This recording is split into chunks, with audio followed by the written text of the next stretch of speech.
वंदे मातरम. सप्रेम नमस्कार. मी संजय झेंडे. द एक्वेरियस इन्साइट्स या यूट्यूब चॅनलवर आपले स्वागत. मित्रांनो, आपण आयुष्यभर नोकरी केली, व्यवसाय केला, थोडे थोडे पैसे बाजूला काढले, गुंतवणूक केली आणि एक दिवस आपल्या हातात चांगली संपत्ती निर्माण झाली. पण त्यानंतर महत्त्वाचा प्रश्न निर्माण होतो, आता ही संपत्ती आणखीन वाढवायची की आता कमवलेली संपत्ती सुरक्षित ठेवायची कशी? मित्रांनो, जगातल्या आघाडीच्या संपत्ती व्यवस्थापन संस्थांपैकी वेल्थ मॅनेजमेंट कंपनीपैकी एक असलेल्या फिशर इन्व्हेस्टमेंट्सच्या निवृत्ती नियोजनावरील मार्गदर्शनामध्ये याच प्रश्नाचा विचार करण्यात आलेला आहे. विशेषतः $1,000,000 म्हणजे $10,00,000 पोर्टफोलिओ असलेल्या गुंतवणूकदारांसाठी त्यांनी काही महत्त्वाचे मुद्दे मांडले आहेत.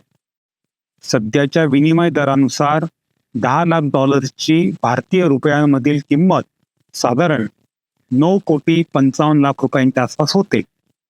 अर्थात डॉलर रुपया एक्सचेंज विनिमय दर बदलत असल्याने ही रक्कमही बदलत राहते. पण मित्रांनो, हा विषय केवळ डॉलरमध्ये कोट्याधीश असलेल्या व्यक्तींसाठी नाही. आपल्या या समूहामध्ये अशी मंडळी पण आहेत, पण हा विषय सर्वांसाठी आहे. आपल्या एक्वेरियस इन्साइटच्या प्रेक्षकांमध्ये 55 वर्षावरील प्रेक्षकांची संख्या मोठी आहे. त्यामुळे या 7 तत्वांमधून आपल्या निवृत्तीच्या आर्थिक नियोजनासाठीही महत्त्वाचे धडे मिळू शकतात. तरुण मंडळी पण आहेत, त्यांना हे मार्गदर्शन करू शकतात. पहिला धडा, तुमच्या पैशांचा उद्देश आधी ठरवा. मित्रांनो, फिशर इन्व्हेस्टमेंटच्या मते निवृत्ती नियोजनातील पहिला प्रश्न असावा, मला माझ्या पैशांकडून नेमके काय हवे आहे? फक्त पैसा वाढवायचा आहे? निवृत्तीनंतर आरामात जीवन जगायचे आहे? मुलांसाठी किंवा नातवंडांसाठी वारसा ठेवायचा आहे? की आयुष्यभर पैसे संपणार नाही याची काळजी घ्यायची आहे? हे सर्व वेगवेगळे उद्देश आहेत आणि उद्देश वेगळा असेल तर गुंतवणुकीची पद्धती वेगळी असायला हवी.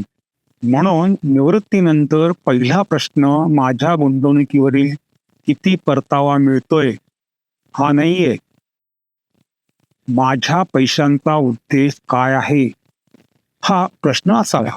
पहिला प्रश्न. याच्यात एक दुसरा धडा असा घ्यावा, निवृत्त झालात म्हणजे गुंतवणूक थांबवायची नाही असं अनेकांना वाटतं. नोकरी संपली, आता गुंतवणूकही संपली. पण निवृत्ती 5 वर्षांची नसते मित्रांनो, ती 20 वर्ष, 25 वर्षे किंवा 30 वर्षांची पण असू शकते. आज तुमचं वय जर 60 असेल तर पुढील 25-30 वर्षांचा विचार करावा लागू शकतो. त्यामुळे निवृत्तीनंतरही काही प्रमाणात गुंतवणूक सुरू ठेवण्याचा विचार महत्त्वाचा ठरतो. कारण पैसा केवळ बाजारातील चढ उतारांशी लढत नाही. कोणाशी लढतो? महागाईशी लढत असतो. तिसरा धडा फिशर्स इन्व्हेस्टमेंटने सांगितला आहे, तुमच्या पैशांना किती काळ टिकायचे आहे? समजा तुमच्याकडे ₹1,00,00,000 आहेत आणि तुम्ही दरवर्षी ₹5,00,000 खर्च करता. साध्या गणिताप्रमाणे 20 वर्षात ₹1,00,00,000 खर्च होऊ शकतात. पण प्रत्यक्ष परिस्थिती इतकी सोपी नाही. कारण महागाई वाढते, वैद्यकीय खर्च वाढतो, वाढू शकतो, आयुष्य वाढते, वाढू शकते आणि गुंतवणुकीवरील परतावा दरवर्षी सारखा मिळत नाही. फिशर इन्व्हेस्टमेंट्स निवृत्ती नियोजनामध्ये दीर्घ कालावधीचा विचार करण्याचे महत्त्व अधोरेखित करतो. म्हणून प्रश्न फक्त माझ्याकडे किती पैसा आहे हा नाहीये, तर हा पैसा किती काळ माझ्या सोबत राहणार आहे हा आहे. चौथा धडा, तुमचे इन्कम गॅप किती आहे? म्हणजे इन्कम गॅप म्हणजे काय? हा निवृत्ती व्यक्तींसाठी अत्यंत उपयोगी मुद्दा आहे. समजा तुमचा मासिक खर्च आहे ₹50,000 म्हणजे वर्षाला 6,00,000 आणि पेन्शनमधून दरमहा तुम्हाला मिळतात 30,000 म्हणजे वर्षाला 3,00,000 60,000 रुपये तुमची वार्षिक इन्कम गॅप म्हणजे उत्पन्न आणि खर्चातील तफावत किती? 2,40,000. ही रक्कम तुम्हाला गुंतवणुकीतून किंवा इतर उत्पन्नातून भागवावी लागेल. मित्रांनो, आपल्या भारतामध्ये पेन्शन, व्याज, भाडे, व्यवसायाचे उत्पन्न आणि इतर नियमित उत्पन्न यांचा एकत्रित विचार करता येतो. म्हणून रिटायरमेंट नंतर सर्वप्रथम आपल्या उत्पन्नाची आणि खर्चाची तफावत समजून घ्या. 5वा धडा, जास्त सुरक्षित म्हणजे नेहमी जास्त चांगले नाही. निवृत्तीनंतर अनेक जण म्हणतात आता शेअर बाजार नको, सगळे पैसे सुरक्षित ठिकाणी ठेवूया. अतिशय कमी जोखमीचा म्हणजे कॉन्झर्वेटिव्ह पोर्टफोलिओ म्हणजे भांडवलाच्या सुरक्षितेला आणि स्थिरतेला जास्त प्राधान्य देणारा जो पोर्टफोलिओ असतो त्यामध्येही एक धोका असतो. मित्रांनो, काय असतो?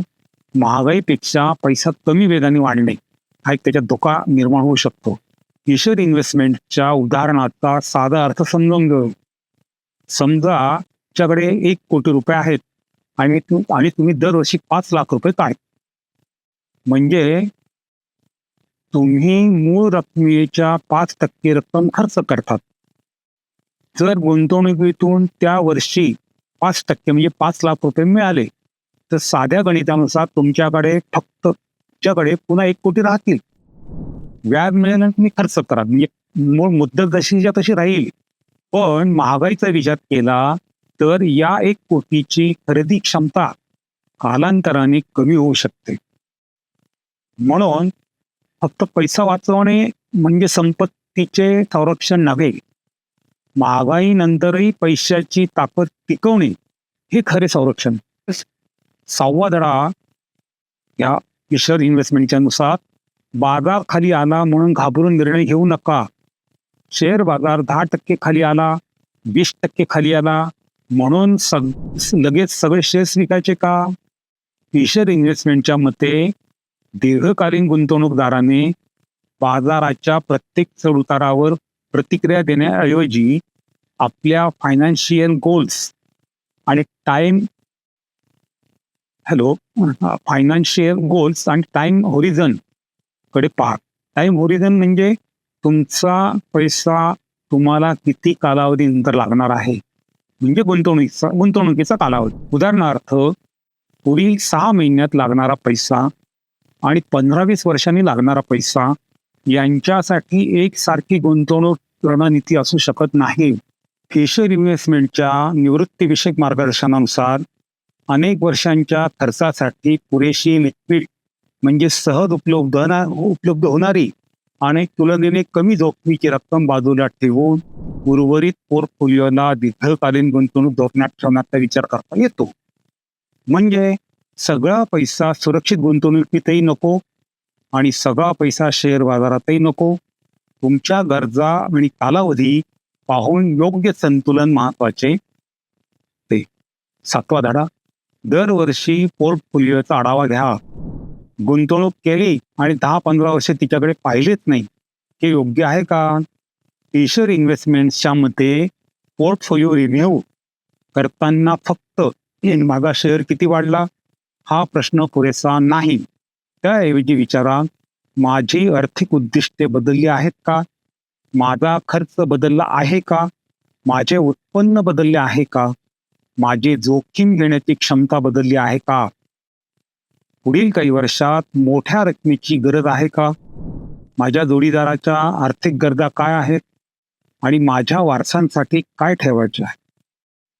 म्हणजे तुमची इन्व्हेस्टमेंट स्ट्रॅटेजी हे तुमची उद्दिष्टे, कालावधी, नियमित पैशांची गरज, कर आणि जोखीम घेण्याची क्षमता यानुसार वेळोवेळी तपासली पाहिजे. पण $1 मिलियन नंतर नेमके काय बदलते? मित्रांनो, येथे आजच्या विषयाचा मुख्य मुद्दा आहे. $1 मिलियन ही कोणतीही जादुई संख्या नाही. भारताच्या संदर्भात 1 कोटी किंवा 2 कोटी रुपये ही आर्थिक सुरक्षिततेची हमी नाही. खरा बदल रकमेपेक्षा तुमच्या आर्थिक अवस्थेमध्ये होतो. संपत्ती निर्माण करण्याच्या काळात प्रश्न असतो, मी माझी संपत्ती किती वेगाने वाढवू शकतो? पण रिटायरमेंट नंतर प्रश्न बदलतो. माझी जीवनशैली टिकून राहण्यास, महागाईचा सामना करता येण्यासाठी माझे पैसे आयुष्यभर टिकू शकतात. जर वारस ठेवायचा असेल तर आणखीन एक प्रश्न, माझ्यानंतर ही संपत्ती योग्य व्यक्तीपर्यंत कशी पोहोच. म्हणून वेल्थ प्रिझर्वेशन म्हणजे गुंतवणूक थांबवणे नव्हे, योग्य नियोजन करून संपत्तीची खरेदी शक्ती आणि उपयोगिता दीर्घकाळ टिकवणे हे खरे वेल्थ प्रिझर्वेशन आहे. आपल्या भारतीय ज्येष्ठ नागरिकांसाठी याचा अर्थ काय? तुमच्याकडे पी एफ आहे, पेन्शन आहे, ग्रॅच्युटी आहे, FD आहे, म्युच्युअल फंड आहे, शेअर्स आहे, घर आहे किंवा भाड्याचे उत्पन्न आहे. पण या सर्वांचा एकत्रित विचार करा. एकच गुंतवणूक तुमच्या संपूर्ण निवृत्तीचे उत्तर नाही. तुमच्या पैशांकडे 3 भागात पहा. आजचा खर्च, उद्याचा खर्च आणि भविष्यातील गरजा व वारसा. या तिन्ही गरजांसाठी एकच गुंतवणूक धोरण असणे आवश्यक नाही. शेवटचा आणि सर्वात महत्त्वाचा संदेश या फिशर इन्व्हेस्टमेंटने दिलेला. मित्रांनो, निवृत्तीनंतर पैशांचा धोका फक्त शेअर बाजारातील घसरण नाही. महागाई, चुकीच्या पद्धतीने पैसे काढणे, अतिसुरक्षित गुंतवणूक आणि घाबरून घेतलेले निर्णय हे देखील मोठे धोके ठरू शकतात. म्हणून लक्षात ठेवा, कमावलेला पैसा महत्त्वाचा आहे, पण कमावलेला पैसा योग्य पद्धतीने टिकवणे त्याहून महत्त्वाचे आहे. फिशर इन्व्हेस्टमेंटचे हे विचार त्यांच्या स्वतःच्या इन्व्हेस्टमेंट फिलॉसॉफीचा एक भाग आहेत. हे वैयक्तिक गुंतवणूक सल्ला नाही. भारतातील करव्यवस्था, गुंतवणूक उत्पादने, नियम वेगळे आहेत. त्यामुळे कोणतीही गुंतवणूक करण्यापूर्वी स्वतःचा अभ्यास करा. सेबी नोंदणीकृत इन्व्हेस्टमेंट ॲडवायझरचा सल्ला घ्या. हा व्हिडिओ माहितीसाठी आहे. हा उपयुक्त वाटला असेल तर ॲक्युरेस इनसाईट सबस्क्राईब करा, लाईक करा, आपल्या मित्रांना, कुटुंबातील व्यक्तींना हा व्हिडिओ शेअर करा. आणि विशेष आव्हान या व्हिडिओच्या निमित्ताने असं आहे की आपण स्वतः सबस्क्रायबर तर व्हा, पण आपल्या कुटुंबातील आपली मुलं, पत्नी, पती, भावंड, मित्र यांना सुद्धा हे व्हिडिओ पाठवा आणि त्यांना हे चॅनल सबस्क्राईब करायला आठवणीने सांगेन. जय हिंद.